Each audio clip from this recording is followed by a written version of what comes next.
செப்பினாள் வாழிய திருவாடி பூரத்து ஜகத்துதித்தாள் வாழிய திருப்பாவை முப்பதும் செப்பினாள் வாழிய பெரியாழ்வார் பெற்றெடுத்த பெண் பிள்ளை வாழிய பெரும் பூதூர் மாமுனிக்கு பின்னானாள் வாழிய பெரியாழ்வார் பெற்றெடுத்த பெண் பிள்ளை வாழிய பெரும் பூதூர் மாமுனிக்கு பின்னானாள் வாழிய ஒரு 143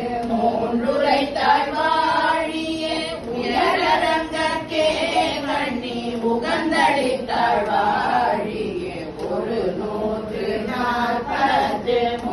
உரைத்தாள் வாழிய உயரரங்கற்கே கண்ணி உகந்தளித்தாள் வாழிய